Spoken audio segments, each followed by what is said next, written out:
சிவாய மகாபெரிவா தொடிகளே சரணம். நல்லது நடக்கும், நல்லது மட்டுமே நடக்கும். நம்முடைய மைண்ட் ஸ்பே நேயர்கள் அனைவருக்கும் வேண்டிய பணிவான வணக்கங்கள், கோடான கோடி நன்றிகள். இன்றைக்கி என்ன பார்க்க போகிறோம் இந்த பதிவில் அப்படின்னு பார்த்தோம்னா, நமக்கு இருக்கக்கூடிய தேவையில்லாத தேவையான பிரச்சனைகள் எல்லாத்துக்கும் சொல்யூஷன் எப்படி கண்டுபிடிக்கிறது, இதுதான் நமக்கு பெரிய பிரச்சனை. சொல்யூஷன் கண்டுபிடிக்கிறது தான் எல்லாத்தையும் விட பெரிய பிரச்சனை இல்லைங்களா? இதுக்கு எளிமையான தீர்வு என்ன அப்படிங்கிறது தான் இன்றைக்கி நம்ம பார்க்க போகிறோம்.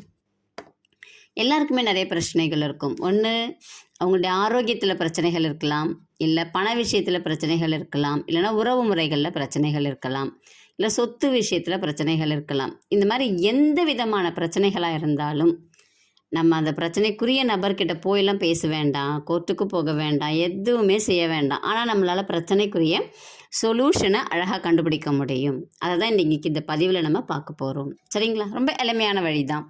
அதுக்கு முன்னாடி ஒரு பர்சனல் எக்ஸ்பீரியன்ஸை மட்டும் நான் ஷேர் பண்ணிடுறேன். ஆக்சுவலி நான் வந்து ஒரு ப்ரைவேட் காலேஜில் தான் ஒர்க் பண்ணிகிட்ருக்கேன். ஒரு அட்டானமஸ் காலேஜில் ஒர்க் பண்ணிகிட்ருக்கிறேன்.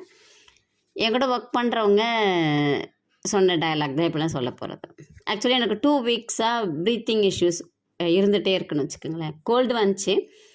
கோல்டுக்கும் நான் டேப்லெட் எடுக்க மாட்டேன், ட்ரீட்மெண்ட் போக மாட்டேன், ஹாஸ்பிட்டல் போக மாட்டேன். அதுவாக தான் போகணும் அப்படின்னு விட்டுருவேன்.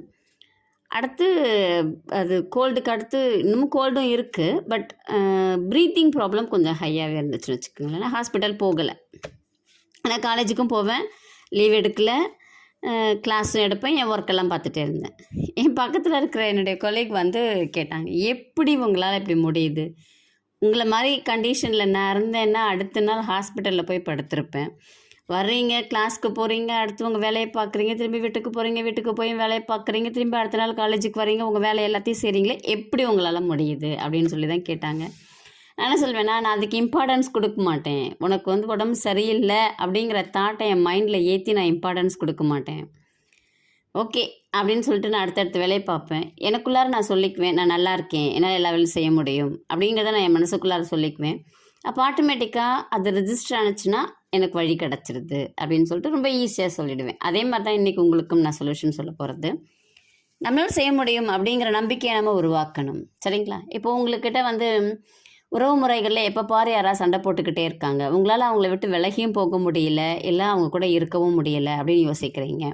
இப்போ அப்பா பையனுக்கு சண்டையாக இருக்கலாம், இல்லை ஹஸ்பண்ட் அண்ட் ஒய்ஃப்குள்ளே சண்டையாக இருக்கலாம், ஃப்ரெண்ட்ஸ்குள்ளே சண்டையாக இருக்கலாம். இந்த மாதிரி ஏதாவது ஒரு சில இஷ்யூஸ் இருக்கலாம். அவங்க வந்து கரெக்டான பர்சனா, இல்லை டாக்ஸிக் பர்சன், நச்சு பர்சன் சொல்லுவாங்க, அந்த மாதிரி பர்சனா, அதையும் நமக்கு தெரியலை. அப்படி இருந்தாலுமே நம்மளால் விலகி வர முடியலை. ஸோ திரும்ப திரும்ப நம்மளை டார்ச்சர் பண்ணுறாங்க. இப்போ பணம் கொடுக்குறீங்க, திரும்பி நான் கொடுக்குறேன், நீ இது கொடுத்தினா தான் நான் அதை கொடுப்பேன்னு சொல்லிட்டு திரும்பியும் உங்களை ஏமாத்துறாங்க. இந்த மாதிரி இஷ்யூஸும் இருக்கலாம். இல்லை உங்களுடைய என்ன சொல்கிறது, நான் பணம் வச்சுருந்தேன், ஆனால் என்னுடைய ஏதோ ஒரு சோகம் வந்து என்ன பண்ணுதுன்னா டைவர்ட் பண்ணி என்னை வேறு ஏதாவது கேம்ஸ்லாம் விளையாட வைக்கிது. விளையாண்டு கார்ட்ஸ் விளையாண்டு இப்படிலாம் விளையாண்டு என் பணத்தை ஃபுல்லாக நான் இழந்துட்டேன். ஸோ இந்த மாதிரி எந்த மாதிரியான பிரச்சனைகளாக வேணாலும் இருக்கலாம். ஆனால் எல்லாத்துக்குமே உங்கள் மைண்டுக்குள்ளே தான் சொல்யூஷன் இருக்குது. நம்ம மட்டும்தான் அது எல்லாத்துக்குமே காரணம். சரிங்களா? அதை ஃபஸ்ட்டு நம்ம பிலீவ் பண்ணிக்கணும். அப்போ காரணம் நம்ம தான் அப்படின்னா அதுக்குள்ளே சொல்யூஷனும் நம்ம தான் க்ரியேட் பண்ண முடியும். இப்போது உங்கள் மனசில் ஒரு சின்ன பிரச்சனை இருக்குன்னு வச்சுக்கோங்களேன். அந்த பிரச்சனையை நீங்கள் திரும்ப திரும்ப யோசிக்கிறீங்க, பேசுகிறீங்க, ஒரு அசம்ஷன்லையே நிறைய யோசிக்கிறீங்க அப்படின்னா அந்த பிரச்சனை மல்டிப்ளை ஆகிக்கிட்டே போகும். கமா போட்டுகிட்டே போக வேண்டியதான், ஃபுல் ஸ்டாப் வைக்க முடியாது. உங்களுக்கு புரியும்னு நினைக்கிறேன். இப்போ ஒருத்தவங்கள்ட்ட நீங்கள் சண்டை போட்டிங்கன்னு வச்சுக்கோங்களேன். ஒரு 2 நிமிஷம் கழிச்சு, ஒரு 5 நிமிஷம் கழிச்சு, 10 நிமிஷம் கழிச்சு திரும்ப திரும்ப அவங்கள பற்றியே யோசிக்கிறீங்க, திரும்ப திரும்ப அவங்கள பற்றியே பேசிக்கிட்டே இருக்கிறீங்க அப்படின்னா அவங்கக்கிட்ட திரும்ப உங்ககிட்ட அதே மாதிரி இஷ்யூஸு ப்ராப்ளம்லாம் க்ரியேட் ஆகிக்கிட்டே இருக்கும். அப்போ அது மல்டிப்ளை ஆகிக்கிட்டே தான் இருக்கும். நமக்கு வந்து ஒரு பீஸ் கிடைக்காது, உங்கள் ப்ராப்ளத்துக்கு ஒரு சொல்யூஷன் கிடைக்காது. அப்போ நம்ம என்ன செய்யணும், ஒரு 10 மினிட்ஸ் ஏதாவது ஒரு தனியாக இருக்கக்கூடிய இடத்துக்கு போய்க்குங்க. ஏதாவது கோயிலாக இருக்கட்டும், இல்லை உங்கள் வீட்லேயே ஒரு ரூமாக இருக்கட்டும், ஒரு கடற்கரையாக இருக்கட்டும், எங்கே உங்களால் முடியுமோ, காலைல செய்யணும், மத்தியானம் செய்யணும், சாயந்தரம் செய்யணும் இல்லை, உங்களுடைய ஃப்ரீ டைமில் நீங்கள் உங்களை ஃப்ரீ பண்ணிக்கோங்க. ஒரு 10 நிமிஷம் ஃப்ரீ பண்ணிவிட்டு ஒரு சில ஸ்டேட்மெண்ட்டை திரும்ப திரும்ப சொல்லுங்கள். இப்போ உங்கள் அப்பாக்கிட்ட உங்களுக்கு பிரச்சனைனே வச்சுக்கோங்களேன். நீங்கள் உங்கள் அப்பா கிட்ட என்ன செய்கிறீங்க அப்படின்னா, ஐ எம் சாரி அப்படின்னு சொல்லுங்கள். நீங்கள் தான் சொல்லிக்க போகிறீங்க. நீங்கள் உங்கள் அப்பா கிட்டலாம் போய் சொல்ல போகிறதே கிடையாது. I am sorry, thank you, God bless you, I love you, இதை மட்டுமே திரும்ப திரும்ப சொல்லிக்கிட்டே இருங்க. பணமாக இருந்தாலும் சரி, பர்சனாக இருந்தாலும் சரி, உங்களுக்கே நீங்கள் சொல்லிக்கிறீங்க அப்படின்னாலும் சரி, இந்த வார்த்தைகளை நீங்கள் திரும்ப திரும்ப சொல்ல சொல்ல உங்கள் மைண்டு பீஸ் ஆகும். இதான் ஃபஸ்ட்டு அவுட்புட். அமைதிங்கிறது உங்ககிட்ட வந்துடும். அப்புறம் யூனிவர்ஸ் உங்ககிட்ட சொல்யூஷனை கையில் கொண்டு வந்து கொடுக்கும். எப்படி கொடுக்கும்? பர்சனாக இருந்தாங்க அப்படின்னா அவங்க மாறுவாங்க, இல்லை உங்களை விட்டு விலகிடுவாங்க. ஏதாவது ஒன்று நடக்கும். உங்களுக்கு ஃபஸ்ட்டு அமைதிங்கிற ரிசல்ட்டு கிடச்சிடுச்சு. அடுத்த ரிசல்ட் இது தான். ஒன்று அவங்கள மாறும், இல்லைன்னா அவங்களே வெளில போயிடுவாங்க. உங்களுக்கு பணம் பிரச்சனை, பணம் வருவதற்குரிய வழி கண்டிப்பாக யூனிவர்ஸ் உங்ககிட்ட கொடுக்கும். உங்களுடைய ஆரோக்கியம் உங்களால் சரி பண்ணிக்க முடியும்னா சரி பண்ண விட்டுரும், இல்லைன்னா அதுக்குரிய கரெக்டான டாக்டர்ஸை இல்லை கரெக்டான பர்சனை உங்களுக்கு இன்ட்ரடியூஸ் பண்ணி வைக்கும் யூனிவர்ஸ்.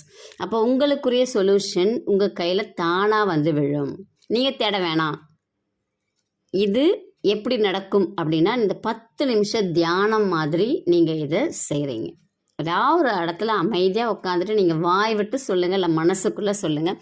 திரும்ப சொல்லிடுற அந்த ஸ்டேட்மெண்ட்டை, I am sorry, thank you, God bless you, I love you. I am sorry, thank you, God bless you, I love you. I am sorry, thank you, God bless you, I love you. இதை மட்டும் திரும்ப திரும்ப சொல்லிக்கிட்டே இருங்க. யார்கிட்ட வேணாலும், யாரை பற்றி வேணாலும் நினச்சி சொல்லுங்கள், எதை பற்றி வேணாலும் நினச்சி சொல்லுங்கள். உங்களுடைய வாழ்க்கை மிக பிரம்மாண்டமாக மாறும். நீங்கள் நினைத்ததெல்லாம் அடைவதற்குரிய வழி உங்களுக்கு கைமேல் கிடைக்கும். நன்றி, நல்லதே நடக்கும். உங்களுக்கு டவுட் இருக்குது அப்படின்னா கமெண்ட்டில் கேளுங்க, நான் ரிப்ளை பண்ணுறேன். தேங்க்யூ.